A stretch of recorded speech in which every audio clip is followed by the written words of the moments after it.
Welcome to Countdown to the Semifinals, connected by Xfinity X5. Christine Williamson, Jason Fitz. We get a West Coast war between two West Coast teams, a shootout between two Texas teams, and unfortunately, I wanted to tell you this. We only have 2 more sleeps before there's no college basketball. How sad are you? We have had a heck of a run this season. I know. And you know what? I'd like to say that maybe we were on the beginning of everything because we featured a lot of Baylor on this show over the course of this year. I'd like to say Baylor, friend of the show. Like, I mean, it's early. The whole team. They got to get to the national championship game. But I feel like our odds on getting some free national championship swag are better than even at this point with Baylor. Like, not any other school, sure. but Baylor. So we're a little ahead of things. I'd like to feel we like had Maceo Teague, we had Jared Butler. Right? They love us. We talked about Connect Four, so they're like our best friends. Uno. Oh, wow. Uno. You're right. Know the show, Christine. Know the show. I'm good at 2 games, Connect Four and Uno, so I get them confused. Have you Connect Four like the little like? Yes. Okay, we're gonna have to talk about that. Yeah, of course we can talk about it. We'll talk about that later. But let's talk first. Before all that, let's talk about our favorite moments of the tournament. What has been yours? Oh, well, I get to go first. I thought you were gonna go first. Am I going first? I think you're going first here. Oh no, I'm going first. You're going first. There we go.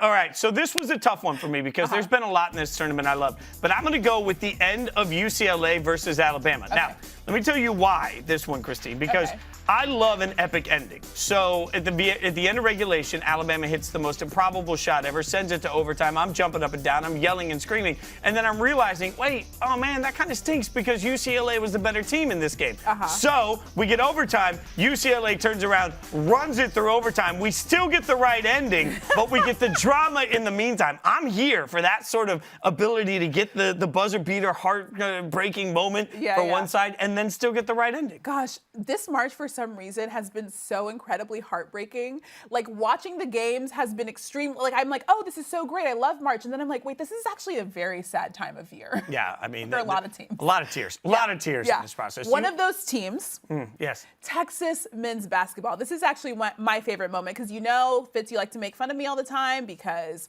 I'm a Big 12 person, so I was really rooting for Texas. But my favorite moment was when Abilene Christian beat Texas. Now, I'm a huge Andrew Jones fan. We've been cheering for him all season. I'm saying we, like the whole entire world should be cheering for Andrew Jones. So I really wanted him to pull out the win for Texas to go far in the tournament, but Abilene Christian pulled off Texas had 23 turnovers in this game. So they weren't playing very well. So it was supposed to go, it went to the team it was supposed to go to, but it came down to the final 1.2 seconds. When Abilene Christian was on the line, they drained 2 free throws and they pulled it off. And it was extremely heartbreaking. This was actually the moment that I was like, wait, March is very sad.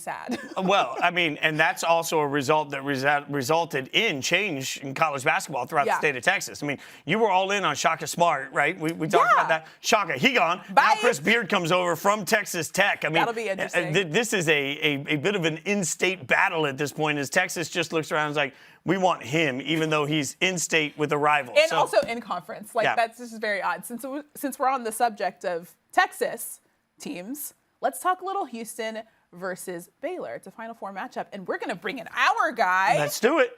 Dalen.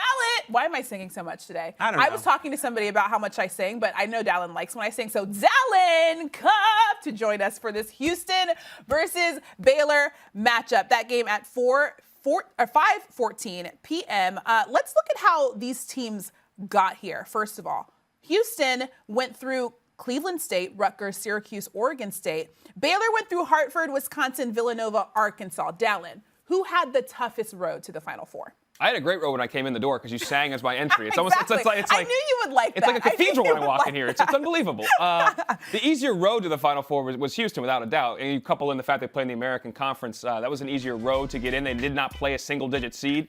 They avoided the upset against Rutgers, which I picked, and Rutgers is still smarting. They were up 9 with 2 minutes to go and change. But they had the easier path. This is still a really interesting game. This Baylor team is something that Houston has not seen yet this year. They've only played one top 30 team in the Ken Pom rankings this year. That was Texas Tech, out of conference back in November, a game they won, which set basketball back like 10 years. It was ugly. But this Baylor group with these guards is a new crew that they have not seen before Houston. They guard you. They make you feel. They make you feel them. They are physical. They impose their will on the offensive glass. But I think part of the reason they had such success is they didn't play a lot of really good teams to stop them that could handle them imposing their will. Baylor can do that. They guard on one end at really high level. They have their guards on the other side that get buckets. All four of that guard rotation, those four guys are some of the best we've ever seen, led by Jared Butler and Davion Mitchell. I think Houston is a game will be a tough game. They'll fight, no doubt, but Baylor's going to bring a fight that they have not seen before with the skill on top of that. I think it's a difference. So, Dalen, I think you make a really good point with Houston, and I guess my question is, when you look at this team defensively, because I've talked to a bunch of analysts over the course of this week and trying to figure out what we didn't see with Houston, and the number one answer I get from people is, well, we didn't watch a lot of AAC basketball. Like, this is a Houston team that gave up a bunch of points, to East Carolina and Memphis throughout the course of the year. Those are the only two teams that put any points up on them. I just can't decide if that means their defense is spectacular, though, because the level of competition wasn't great. I mean, the committee gives them a 2 seed, so there was something there that they saw. Yep. But I just can't figure out how, against that competition, we're supposed to really even assess how good Houston is. You reward them for their wins. That's why they get the 2 seed, Fitz. They deserve that 2 seed, but the question is all 2 seeds are not created equal, and all teams and their schedules are not created equal. It's different than like Gonzaga playing the WCC, and out of conference they played Iowa, Virginia, WVU, and KU, and embarrassed all of them except for the Mountaineers. And then they get in league, and they thrash everybody in their league. Houston, it's a different thing. They didn't play many people in the non-conference. I just mentioned that. Didn't play any other top 30 teams in Ken Palm's rankings. And then the games they lost and games they played were still a battle. It's the manner in which they go about it. They are a good team, do not get me wrong, and they make it tough for you to score. I don't think they can score enough. They've got outside of Quentin Grimes. They don't make a lot of shots, Fitz. They're second in the nation offensive rebounding rate because they miss a bunch of shots. Baylor's also top 10 in that stat, too. So the glass will be real critical in this game. So let me play devil's advocate, because I'm sitting here saying Houston hasn't played an offense like Baylor. Has Baylor played a defense anything like Houston's? Yeah, when you're in the Big 12, man, it's crazy. Big 12 defense. Yeah, it's no joke. Exactly, Christine. Big 12, they've been tested, no doubt, and they passed those tests with flying colors pre-COVID break, and since the COVID break, they've gotten back to that full form. They are a special team. So you mentioned this guy, but I want to read a stat really fast. Houston actually has the longest win streak in Division I basketball behind Gonzaga with 11, which is actually kind of crazy considering that it's Houston, like we've been talking about. But you mentioned a guy, Quentin Grimes. He was at Kansas before he was at Houston. He's a transfer. He's their leading scorer. What has been impressive about him? He gets you buckets, and they need him to score. He's one of the few guys that really can shoot the ball at a high level on a team, and when you need a play, he can go and score for you. He's not the play starter all the time. A lot of times that's Dejan Jarreau, but Quentin Grimes coming from KU, and this is a guy that people thought would be a one-and-done player.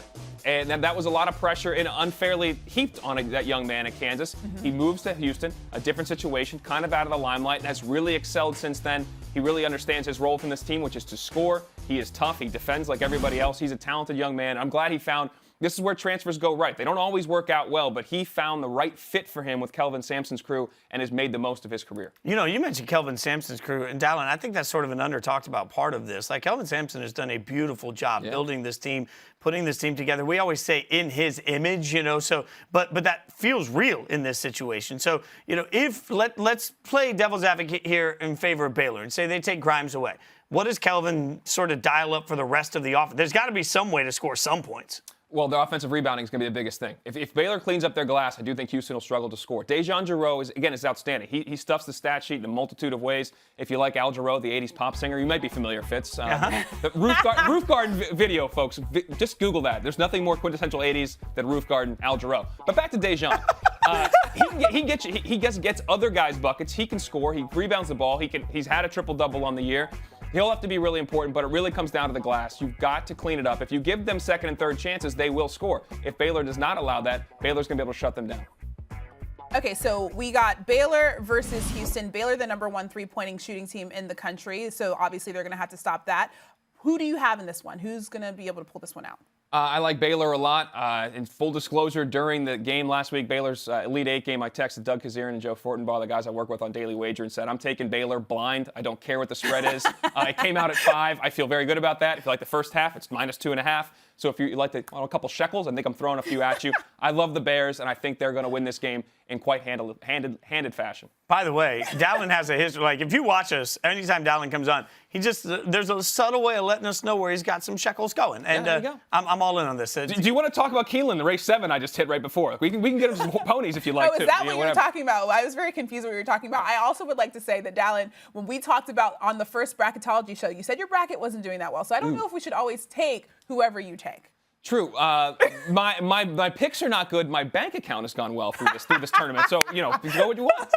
Yeah. By the way, just 101, never tell the government on TV that your bank account's doing well. I'm not going to the IRS window. Okay. I just filed my taxes, though. And if I hit the IRS number, let you know, Uncle Sam, I will give you your share. Yeah, I'm in the same situation here, Christine. Like, I keep looking for a way to find an upset because this has been such a great year of college basketball and because March Madness is about that at some level. But realistically, we started this season with two incredible teams, and you and I have talked about it every single week. Nothing's changed in that. This is a little bit like, I'll go back to our college football experience. Like, sometimes when teams are great, we just desperately search for flaw, and that's what we've tried to do. Baylor can score from absolutely anywhere, and as much as I feel like Houston can go out and try and handle the boards, as much as I feel like Houston can try and slow them down, you just can't. They don't have enough players defensively to slow down the amount of offense Baylor can give them. I think Baylor wins and wins big in this. I think they're going to win big, too. I'm going to take Baylor. My bracket loves it. Like you said, we've been talking about Baylor and Gonzaga literally all season because it was Baylor, it was Gonzaga, Baylor, and everybody else for the entire season. And I think for Baylor in this one specifically, they got shut down on the three-point line against Villanova, and they were still able to pull out the win. So Baylor has so many weapons, and they're able to figure it out. And I unfortunately don't think that Houston will be able to do that. So let's move on to, I feel like this is probably the most interesting matchup. UCLA versus Gonzaga. And here's why I think this is very interesting. UCLA, I love that we're calling them the Cinderella of the basketball tournament because they're literally UCLA, okay? I mean, obviously this season is a little different, but whatever. All right, so we got them versus Gonzaga. And I'm just going to start off with this. Dalen, did you expect UCLA, the underdog, Cinderella, to be able to go this far in the tournament? Christine, stop calling them Cinderella. Cinderella is when this tournament puts you on the map. VCU, Loyola Chicago, Gonzaga 20-plus years ago. UCLA wrote the map. They've got 11 championships or 12. Exactly. It's ridiculous. So, no, this is a great year. It's a great run. They also, bear in mind, were 13-3 in the Pac-12 before they lost the last three games of the regular season. They were going to win a Power 6 conference, and they fell apart down the stretch. So the committee did not respect the Pac-12. Neither did I, to be very honest, and that's how their seeds got reflected in that. And I didn't think they were going to beat Michigan State. I sure didn't think they were going to beat Alabama. I didn't think they were going to beat Michigan. They proved me and a lot of people wrong along the way. And this is a team that was built primarily on offense. And they score and they're efficient in that regard. They play a very slow tempo. But Mick Cronin's guys have done it on the defensive end in this tournament. They've shown the grit and toughness and defensive mindedness that he is always coached with. They've come out here and really guarded well and made it hard for their opponents to score. Johnny Juzang has been outstanding and efficient, and he needs to have another huge day, as does Jaime Jaquez, just to keep it close, just to be competitive. And that's the thing. Can they grind this thing in a slow enough pace, make a bunch of shots, because you got to score. You got to be in the 80s to beat Gonzaga just to keep it tight. I don't think they can, but this run has been, I'll say it's magical, but it's definitely not Cinderella.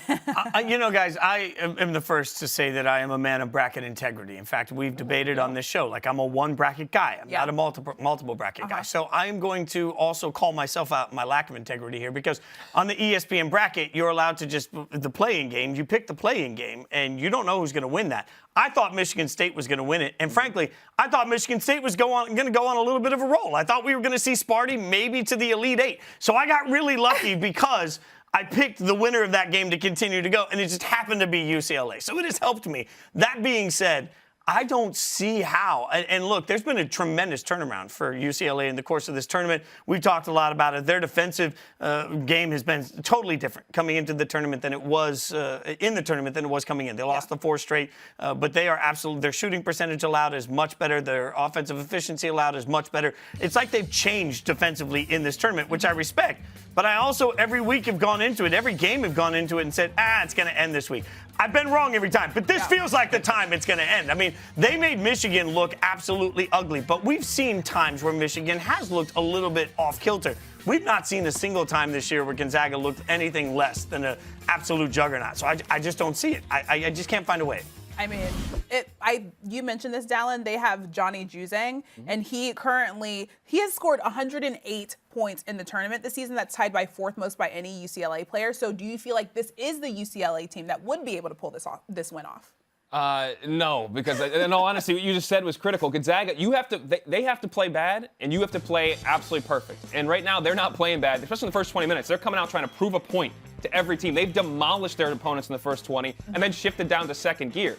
So for UCLA, they were fortunate. Now, let's be real. Alabama shot 11 for 25, I think, from the free throw line. Sub 35%, 30% from the three-point line. Michigan shot 25% from the three-point line, one of the worst games we've seen them play. Those teams are efficient offensively. They weren't in that game. Gonzaga, I think, will be who they've been all year long. They're going to come out there and show that they are the best team in the country. They're going to play that way from the tip. and then at the second half, they may shut it down again. I just don't think UCLA has the firepower to score with them. You try to play slow. I get it. That's how they play. But at times, their defense, Gonzaga's defense is underrated. They're one of the better defensive teams in the country, top 10 in the nation in defensive efficiency. They got athletes that are smart. They anticipate well. Sometimes they just double out of nowhere. They don't necessarily run a certain thing all the time. They play on instinct. And Mark Few lets them go play on instinct at times and go make plays on that end of the floor. And then helps their offense even more. So I just think that Gonzaga has too much on both ends for the Bruins. So, Dalen, I was talking to Jay Billis earlier this week, and we were talking a little bit about the Gonzaga offense and the fact that there's so many cutters. I mean, it's just everybody's getting to the rim, right? If you're UCLA, what are you doing this week that can actually help you prepare for, like, this is a Gonzaga team, for anyone that hasn't watched, that scores a bunch of points without having to shoot from deep. So, like, what are you doing defensively for UCLA to stop them from getting to the rim? Yeah, it's not because they can't really shoot it from deep. They got guys that can knock down shots, especially Corey Kispert, but they are able to get to the rim off the bounce, off the pass. They play off each other. They know exactly. They have a great flow and feel to their offense. I always compare it's like ballet. It's like watching something that's so difficult and so painful, looks so simple and so easy how they play. For UCLA, it really is about pace. If you can limit possessions, is your best chance because you're not going to stop them from running their offense. You're not going to stop them from playing in transition unless you can grind this thing down. And you got to take great shots, and they have to make shots. They're going to make Gonzaga take the ball out of the hoop, help slow them down. But it is beyond a tall order because it's not about a zone or a man or anything like that because they can carve any one of those up in the half court. You kind of got to get lucky at times. They have to play bad, which I don't see that happening. All right, so I feel like I know your answer to this question, but we have to ask it anyways. Who do you expect to win this matchup? UCLA, out of nowhere. No, guys, it's Gonzaga. Wait a second. Gonzaga's winning, and I don't know if they're going to cover the 14-point spread, but the first half, if you want to lay 8 points, that's probably a pretty good bet because Gonzaga will give you the best they have for 20, and halftime they haven't needed to play in the second half of the game so far. Yeah, I'm wondering what this is going to look like at the end. I think this one could be ugly. Now, in fairness, I said last night on Spain and Fitz, a spectacular radio show you can listen to Monday through Friday at 7 to 9 p.m. Eastern, that UConn was going to absolutely rail Arizona in the Final Four on the women's side. And I was wrong. But that being said, Gonzaga, I'm taking the Zags, and I'm taking it big. Like, I'm not sure this is really a game in the second half, and I think it's an advantage for them. I think they're going to be able to put their feet up, really relax in the second half, and get ready for a national championship. Fitz, real quick, what we need, though, too, we need Baylor Gonzaga. Like, college basketball needs this. We need 1 versus 2. We need the best 2 teams on the biggest stage with the best players to showcase for this game, and I hope we get that. Nobody, I mean, no offense, but nobody really wants to watch UCLA and Houston in the final. Outside of LA and Houston. I'm not going to look at your Menchies for the rest of the night. I don't want to watch that. We wanted to watch Baylor Gonzaga early in the season, and we didn't get it, so this is the perfect time for us to get it. So thanks so much, Dalen, for joining us. You always make us just a little bit, well, I was going to say smarter, but maybe not every single time. Maybe it makes us smarter and richer. Yeah, richer would be good. How about you sing me off? What are we doing here? Let's Bye, Dalen. We'll see you next time. Thank you, Christine. Well done. All right, folks, it is now time for our full court coverage connected by Xfinity X5, and we are going to break down, by we, I mean Fitz, is going to break down some of our favorite defensive players in these 2 matchups, the players that absolutely have to have the game of their lives. Let's start on one side, Zags versus UCLA. I am going to give you 2 words.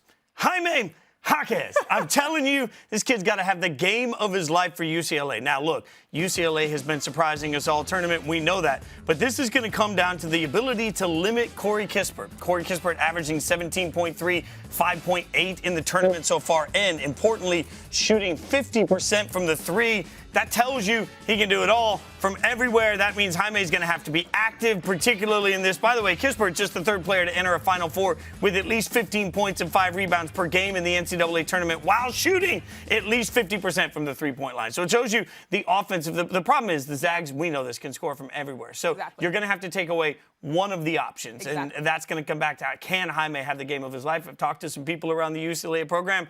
That seems to be the consensus. He's the guy to have an eye on. I was going to say, they have to stop Drew Timme in the paint, and they have to stop Kispert on the perimeter. It's going to be kind of hard, but we'll see what happens. But if you can take at least, I mean, this is one of the situations, and look, we're going to talk about this with both games. Yeah. Realistically, if you can take away one option, you at least give yourself a chance. I don't think that UCLA has a shot to limit both, so they're going to put all the energy they can into stopping Kispert and then see what happens with him. Or you do the opposite and say, hey, I'm just going to go one-on-one and let Jaime do all the heavy lifting. So heavy lifting Jaime. Okay. Yes. Okay, on the other side, Houston versus Baylor. Who you got? Okay, so this is tough. Houston can play defense, and you know this. Yeah. I am one to just ridicule the NBA and college basketball for the lack of defense. Houston is an exception to the rule. So it's hard to pick one particular guy, but I think it comes down to Dejan, and that's Dejan Giroux, the AAC Defensive Player of the Year. There's a little bit of, okay, AAC Defensive Player of the Year. What's it mean? Well, it means a lot for this Houston team. They're particularly physical. They can absolutely get after it. You can see it in some of these clips. They are guys that can get you on the glass. They can do a lot. The problem is Baylor's got basically 3 guys that can go full NBA style. They got a handful of scorers that at any point can take the ball, run with it, and they can score. So you're not going to limit it. But it's going to take the absolute perfect game from Dejan to have any shot to slow down Baylor. That's going to be the key. Can Houston make it look ugly? Something that they've done throughout the tournament, but something that's hard for me to see them doing because there are Baylor on any given day, you just roll the ball out and decide that this guy's going to go for 20. Right. Baylor, the best three-point shooting team in the country. They didn't have a great game against Villanova in the Sweet 16. However, they still got the dub. So. And best three-point shooting team in the country, if they're on, there's not a shot for rebounds. Exactly. I get that. If they're not, Houston has a lot of size. Can they get the rebounds that they need? Can they control the glass? If they can control the glass, can that turn into something for them? I'm just trying to piece the Legos together. I think we know how I feel about this matchup, but we got to have something somewhere, Christine. Exactly. We'll see what happens. That's our full court coverage connected by Xfinity X5. All right, we're getting closer and closer to tip-off, so we're going to do something a little fun here. We're going to give our producers to put together some headlines, possible headlines that we could be reacting to after tonight's game. Okay. We're going to react to them. So, Christine, are you ready for this? Yes. Okay, let's check out what they put together for headline numero uno. And let's see. Tomorrow's headlines predicting tomorrow's stories. Well, we know that. Do we see it? Can we see it there? I can't say. Oh, there we go. Timmy Shave, stash, and defeat. No, I mean, his mom, I guess, apparently has said that he has to shave the mustache if they win. So his mom's is giving them that pressure. That's real. You can't say that you have to shave the stash if you win because you want to win every single game. It has to be a punishment for something. Okay, the punishment's us watching this. Can we talk about this for a second? Look, now my dad, my dad's my entire life always had this big, like furry mustache. Okay. Furry. Like, I've only seen one picture of my dad in his life where he didn't have this big furry mustache. I grew up around it. I understand the mustache thing. What I don't understand is the current fashion of the, let's say, 70s adult film mustaches that we're seeing all across college basketball. Like, it's a little bit weird. Like, they all look kind of like they're there to deliver the pizza or like the pool boy or like... He's going a little south, so we're gonna keep it north. But I actually like the mustache. Oh, you do so not. Here's the thing. Would you date somebody with that mustache? If they looked good behind it. Here's the thing, though. I am all about a crazy hair situation, something fun that people are doing during the tournament, like if your hair's dyed a weird color or something like that. It's memorable. Yeah, I guess. I mean, in hockey, they all do the playoff beard. I guess it's its own thing. Exactly. Still don't love it. Let's see what the next headline is for us as we're getting tomorrow's possible headlines based on today's action. Houston and Baylor still in overtime. Will it end? Okay, look, if Houston Baylor is still in overtime by the time they go to print tomorrow, that's the world's most epic we never saw it coming. I'm all in. You would have to consider the fact that players would have to be still playing, and can they actually play basketball that long? I highly doubt it. Yeah, well, I mean, if they get to that many overtimes, it probably wasn't pretty during the actual regulation. The overtime basketball would just be, at that point, it's atrocious. It's like watching me get back on the court after a lot of years, and you're like, after every line, I've made it uncomfortable. Are you making fun of yourself? Oh, yeah, no, my God, I would never believe you were a basketball player like that. Wow. Let's take a look at the last headline. Hosts no longer work together. Oh, no. It's Zags inch closer to perfect season. Yes. That's probably... I mean, that makes sense. Here's the thing. Literally, I don't know. I was going to say literally about like 90% of people most likely had the Zags versus Baylor in the final matchup. No? Yeah. I mean, I think, and that's where Dalen was right. I mean, the matchup we need is Gonzaga versus... I'm sorry, Houston and UCLA fans. Like, I love the unexpected, but what do we typically want out of a championship? Like, you have to decide in every sport what the goal is. Like, I've long since argued that the goal in the NFL is not to get the best team, because we see an undefeated Patriots team, we root for them to lose in the Super Bowl, right? Like, there's a weird cross-section. But in college basketball, we want all of the suspense and all of the upsets early, but history shows that we love to see incredible teams in the final. And we have a chance to see the number 1 and number 2 team from the entire season play for the national championship. Like, I think that's an incredible opportunity for college basketball, and it's a chance to make a new sort of like epic team. You know, like at some point you got to create new blue bloods. Championships help do that. My question is, what's the more interesting story? Because this is when it goes into the Zags UCLA matchup. I had been thinking, like, what's a better story? UCLA coming from the first 4, going to the Final Four, winning the whole thing, right? Dalen talked about it. They have 11 championships. It's not like a new thing that UCLA is winning basketball games. However, is it a better story for UCLA to go from the first 4 to the Final 4, or is it a better story for Gonzaga to go undefeated throughout the whole entire season? It's Gonzaga going undefeated. A, it's tougher to do, and B, all UCLA is to me is an example of the committee misseeding somebody. And I'm not faulting the committee, but it was a particularly tough year to pick seeds. I think they blew it. All right, we have a surprise segment, and it's called Who Wore It Best. We have no necessarily idea what's happening. I mean, I kind of know, but not really. Oh, look at that. I knew that was coming. That's a... Is that literally a photo from like right now? Oh, no, it's not. That looks pretty solid. I mean, I know that you've experimented with your hair situations in the past. Okay, I had really long hair at one point in my life. I'm humble brag. When I got my first record deal, the head of the record label looked at the band and said, we're going to sign this. And he pointed at me and said, you are not cool, so grow your hair out. That's a real thing. And so I grew I never wanted long hair, but I grew my hair out. And every time we got dropped and signed to a new label, they're like, whatever this is doesn't work. So grow the hair. Like, I had long hair and like little glasses, the whole thing. No. I don't know how beards work, and I don't know how that type of mustache works. But would you be able to do that? Oh, no. I get 2 little bald spots right here. So it takes a lot of time. Like, thanks for noticing. I shaved off my 6-month growth. She didn't know. No, but it Wait, little no, bald I spots. did notice it, but I was like, is this just because I haven't seen Fitz in a long time, or is this a new face that he has? No, I just decided it was time to, actually look like I'm not homeless. So, all right, let's see if they've got me in this. Oh my gosh. That's what I'm talking about. I mean, okay, there's a filter on Snapchat that puts a mustache on you. And you know how filters on Snapchat are pretty solid. Like, they make your whole face look good. They smooth your face out. They make your eyes a little bigger. They add some lashes and stuff like that.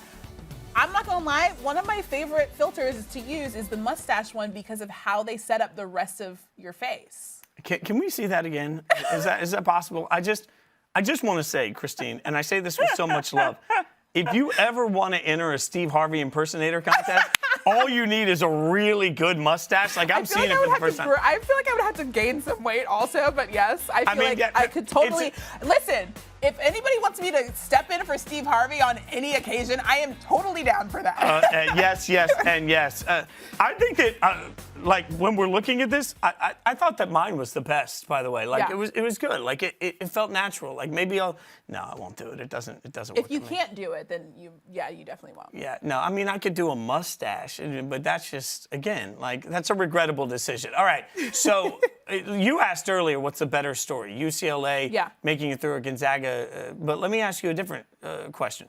What's the better story, UCLA coming from out of nowhere in this year's, or Houston, a 2 seed that didn't get the attention that most 2 seeds get, a 2 seed that a lot of fans didn't watch because of the AAC, and a 2 seed that's representing what college basketball is attempting to be at the mid-major level, all the way across. Like, if you're Memphis right now, you're looking at it with Penny Hardaway as your coach and saying, hey, Houston's doing that, why can't we? So what's a better story to get to the final, UCLA or Houston? I feel like Houston, yes, because nobody talks about them as much. We expect UCLA to be in this position.